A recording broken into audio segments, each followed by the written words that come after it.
Star Wars The Clone Wars takes ninth place. The best part about the Clone Wars animated series is it fixes what I consider to be the same mistake in almost every Star Wars live-action movie, which is a lack of lightsaber fight scenes.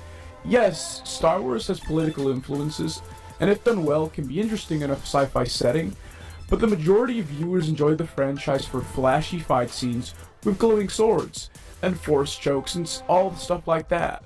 The Clone Wars has these left and right and center, and since it's animated, the choreography vastly supersedes that of any current Star Wars live-action movie. The series is dark when it needs to be, and it doesn't treat the clones as nameless cannon fodder, making them much more interesting on screen and increasing the emotional connection to them, and therefore the stakes within combat. At number 8 we have one of my really out there choices, Recess. This show aired from 1997 to 03, and I grew up watching it as a kid, so you could call me a little biased. But Recess does an excellent job of addressing dominance hierarchies in school and the best ways to combat them. It diversifies its cast very much overtly, showing how even very different individuals can be friends and battle adversity together, all whilst being entertaining and funny. Just because it's a kids show does not mean it doesn't have a serious message at its core, and it's a great little show that's criminally under.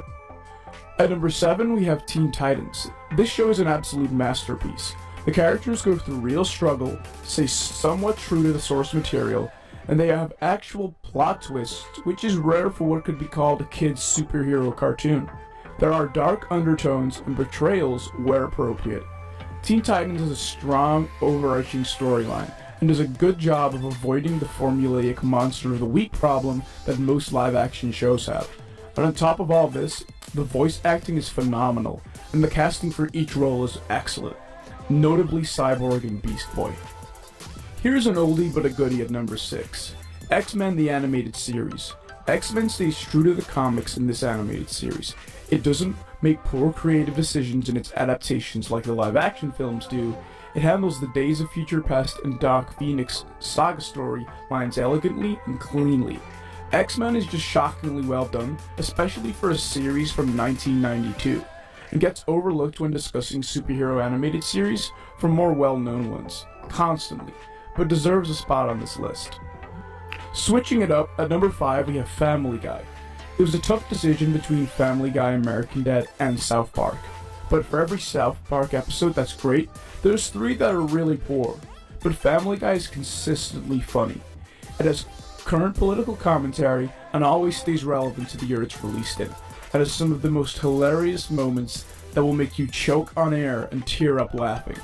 It's also refreshing to have an animated series that is more adult and not as afraid to push boundaries.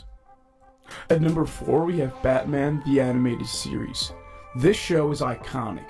It was on a damn kids network and was actually scary and quite haunting by Mark Hamill's portrayal of the Joker. Easily regarded as the greatest superhero animated series of all time, and rightfully so. It has a unique art style, strong plot points, and solid voice acting, creating a lovely animated experience. Oh, and not to mention, my old man loves it, so I had to put it on this list somehow.